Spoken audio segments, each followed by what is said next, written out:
नए साल के पहले रोज सेहूनी आबादकारों के हाथों मस्जिद अक्सा की बेहुरमती जारी। मकबूजा मगरबी किनारे और अल कुद्स में काबिज इसराइली फौज के छापे, दर्जनों फलस्तीनी गिरफ्तार। दोस्तों, मैं हूं आपका मेजबान विसाल आजम और आप देख रहे हैं न्यूज 18 का सोशल मीडिया प्लेटफॉर्म।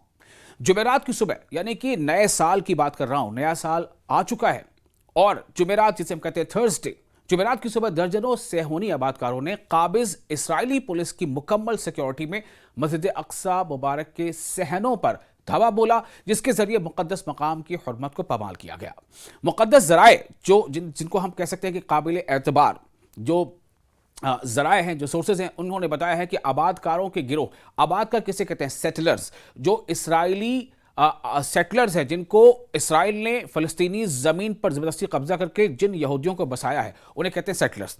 तो आबादकारों के गिरोह सुबह के औकात में बाबुल मगारबा के रास्ते मस्जिद अक्सा में दाखिल हुए और काबिज इसराइली पुलिस की सरपरस्ती में कुबा अल सखरा के सामने नारेबाजी की और मौसीकी महफिल मुनक़िद की। आप सोचिए, एक ऐसा मकाम, एक ऐसी जगह है जो इबादत की जगह है, जहां पर तसव्वुफ, जहां पर तौहीद का जिक्र होता है, वहां पर महफिल सजाई गई मौसीकी की। ये वो हर तरह से कोशिश कर रहे हैं कि जहनी तौर पर जो है फ़लस्तीनियों को, या जो कह लें कि वहाँ जो इलाके में जो आबाद मुसलमान हैं उनको परेशान किया जाए। जो सोर्सेज से जानकारी मिली उसके मुताबिक आबादकारों ने मस्जिद के सहनों में इश्तिआल अंगेज गश्त किया। सहन मतलब उसका जो कोर्टयार्ड है, पूरा जो एरिया है, इश्तिआल अंगेज गश्त किया, यानी वहाँ पर उन्होंने नारे लगाए, वहाँ पर वो दौरे करते रहे और ऐसी वहाँ पर नारेबाजी की, जिससे लोगों का गुस्सा, यानी खासतौर से जो फ़लस्तीनी हैं, जो मुसलमान वहाँ पर, उनका गुस्सा भड़के, जिस दौरान खुलेआम तलमुदी रसूमात अदा की गईं, जबकि पूरे इलाके में काबिज अफवाज की भारी नफरी तैनात रही। आबादकार तंजीमें जुमे और हफ्ते के अलावा रोजाना सुबह और शाम के औकात में मस्जिद अक्सा पर यलगार का सिलसिला जारी रखे हुए हैं।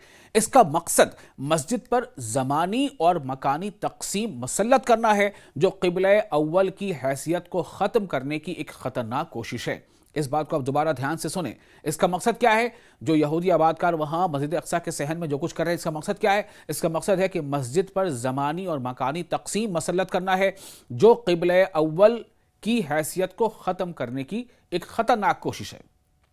अल कुद्स में 2025 का इख्तिताम काबिज इसराइली इंतहा पसंदी और जारहियत के साए में हुआ, जहाँ इंसान और मुक़द्दस मकामात दोनों को निशाना बनाया गया। ये लगातार होता रहा, पूरी दुनिया ने देखा, और जैसे जैसे दुनिया तक इसकी सच्चाई पहुंचने लगी, दुनिया के ज्यादातर मुल्कों में इसराइल के खिलाफ विरोध प्रदर्शन शुरू हो गए। चाहे वो इटली हो, चाहे जर्मनी हो, चाहे ब्राजील हो, चाहे इंग्लैंड हो, चाहे अमेरिका हो, चाहे न्यूजीलैंड हो, चाहे ऑस्ट्रेलिया हो, हर जगह पर, यहां तक कि बांग्लादेश में, पाकिस्तान में, हिंदुस्तान में भी इसराइली हमलों के खिलाफ विरोध प्रदर्शन हुआ। कई अरब ममालिक में भी विरोध प्रदर्शन हुए, चाहे वो यमन में हो या फिर तुर्की में हो। तो दिसंबर का महीना खूनरेजी और ख़तरनाक खिलाफ वर्जियों के एतबार से सबसे ज़्यादा संगीन साबित हुआ। दिसंबर 2025 बिलखुसूस घरों की मिसमारी, मस्जिद अल अक्सा पर हमलों और मुक़द्दसी शहरियों यानी बैतुल मक़दिस के आसपास के जो आबादकार हैं, उन शहरियों पर जुल्म और सितम में ख़तरनाक इजाफा रिकॉर्ड किया गया। अब आपको इसके बारे में और कुछ जानकारी देते हैं। जुमेरात को, जी हाँ, जुमेरात यानी कि थर्सडे को अलस सुबह काबिज इसराइली फौज ने मगरबी किनारे यानी वेस्ट बैंक और मकबूजा बैतुल मक़दस में मुख्तलिफ इलाकों पर बड़े पैमाने पर यलगार की। इन छापों का मरकजी हदफ फ़लस्तीनियों के घरों पर मुनज़्ज़म अंदाज में धावा बोलना और तलाशी की आड़ में दहशत फैलाना था। इस दौरान 34 फ़लस्तीनियों को गिरफ्तार कर लिया गया, जिनमें साबिक असीरान भी शामिल हैं। असीरान कहते हैं जो कैदी थे, यानी कि जब सीज फायर हुआ, उसके जो टर्म्स एंड कंडीशन फाइनल हुए, इसमें यह भी हुआ कि फ़लस्तीन जो है वो इसराइली बंधकों को छोड़ेगा, यानी गजा के लोग, हमास के लोग छोड़ेंगे, और इसके जवाब में इसराइल जो है वो फ़लस्तीनी कैदियों को छोड़ेगा। तो जिन कैदियों को छोड़ा गया, तो उनमें से कई कैदियों की फिर से जो है वो इसराइल ने गिरफ्तारी कर ली है। जो मैं आपको इसी को कहते हैं कि साबिक असीरान, यानी जो पहले कैदी रह चुके थे, जिन्हें छोड़ा गया था किसी अकॉर्ड के तहत, फिर से उनको गिरफ्तार कर लिया गया। अल खलील, तमाम लोगों को नहीं लेकिन कई लोगों को, अल खलील गवर्नरी में काबिज फौज ने बलदा बैत अमर यानी जो म्यूनिसिपल एरिया है, बलदा बैत अमर पर धावा बोलकर शहरी मुस्लिह अली एवज को गिरफ्तार किया, जबकि दौरा में छापे के दौरान नौजवान मोमिन सामी उमरू को हिरासत पर लिया गया। इसी तरह यता शहर के अंदर काबिज फौज ने शहरी इदहम मोहम्मद अली शरीतह को उसके घर से गिरफ्तार किया, जहां तलाशी के दौरान घरेलू सामान की तोड़फोड़ भी की गई। नाबलस के मशरक में वाक़े अस्कर कदीम पनाह गुज़ीन कैंप भी, जो मिलिट्री जो रेफ्यूजी कैंप था, उसमें भी काबिज यलगार से, यानी जो इसराइली फौज ने यलगार किया उससे महफूज न रह सका वो इलाका भी, वो एरिया भी, जहां नौजवान हानी अबू लैल को गिरफ्तार किया गया। इसके अलावा शहर के कदीम इलाके की हारा यास्मीना से नौजवान मोमिन अल बैक को भी हिरासत में लिया गया। काबिज अफवाज ने नाबलस के वस्त में नेशनल अस्पताल के अतराफ एक घर पर भी धावा बोला और रामी हसीबा और उसके बेटे मोहम्मद को भी गिरफ्तार कर लिया। अब आप सोचिए, सब कुछ चल रहा है कब? जबकि जंग बंदी नाफिज है। दुनिया को क्या मालूम है कि जंग बंदी नाफिज है? दुनिया को क्या पता है कि इसराइल हमले नहीं कर रहा है? दुनिया को क्या मालूम है कि इसराइल जो है गिरफ्तारियां भी नहीं कर रहा है? लेकिन सब कुछ वहां हो रहा है। रफा क्रॉसिंग भी नहीं खोला जा रहा, इसराइली जो सेटलर्स हैं वो भी हमले कर रहे हैं, इसराइली फौजी वो भी हमले कर रहे हैं, टैंकों से भी गोली दागे जा रहे हैं, और फिलिस्तीनियों के घरों को मिसमार किया जा रहा है, और साथ ही साथ उनकी गिरफ्तारी भी हो रही है, उनको हिरासत में लिया जा रहा है। रामल्ला गवर्नरी में जो अलग अलग चूंकि गवर्नर होते हैं, तो वो गवर्नरी मतलब पूरे इलाके में, रामल्ला गवर्नरी में अल जजून और अल मारी पनाहगजी कैंपों के साथ बलदा कोबर और मजारा अल नुबानी में भी गिरफ्तारियां की गई। बलदा मतलब म्यूनिसिपल एरिया।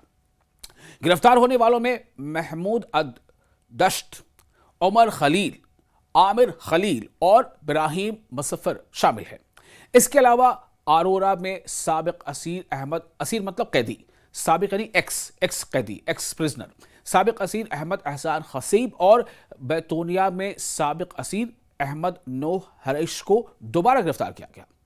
काबिज फौज ने दोनों घरों में घुसकर तशद्दुद किया और आंसू गैस के गोले दागे, जबकि अहमद नूह हरीश के भाई को भी बदतरीन अजियत का निशाना बनाया गया। ये सब कुछ वहां चल रहा है। दुनिया को यही पता है कि जंग बंदी नाफिज है। इसके अलावा भी कई जगहों से गिरफ्तारियों का अमल जो है वो सामने आया है, ऐसी खबरें सामने आई हैं। मकबूजा अल-कुद्स शहर में कलंदिया पनाहगुज़ी कैंप पर धावा बोला गया, जहां शहरी जलाल अबू असबा, मोहम्मद मतीर और अमार मतीर को गिरफ्तार किया गया। इसी तरह साबिक असीर यानी एक्स प्रिजनर राग निशात सलाहुल फनी और साबिक असीर उमैद अमाद अल ईसवी को दोबारा हिरासत में लिया गया, जबकि शहरी सलीम सलमान को भी जुनूबी तुलकरम के एक मोहल्ले में उसके घर से गिरफ्तार किया गया। ये सब कुछ चल रहा है, जबकि जंगबंदी का जो दूसरा फेज है वो भी नाफिज होने वाला है। लेकिन लगातार खिलाफ वर्जियां जारी रहीं। जैसा मैंने आपको बताया था कि साल 2025 में 11 अक्टूबर 2025 से लेकर के 31 दिसंबर 2025 तक सीज फायर के बावजूद तकरीबन 700 वायोलेशंस, 700 या उससे ज्यादा सीज फायर के वायोलेशन इसराइल की तरफ से किए गए। और अब जबकि अभी 1 जनवरी में ही हम लोग हैं, नए साल की 1 जनवरी में, अभी भी 10 से ज्यादा खिलाफ वर्जियां या जंगबंदी के उल्लंघन के मामले सामने आ चुके हैं। आखिर इसराइल ऐसा क्यों कर रहा है, कब तक करता रहेगा और इसराइल पर लगाम कब लगेगी, यह सबसे बड़ा सवाल है।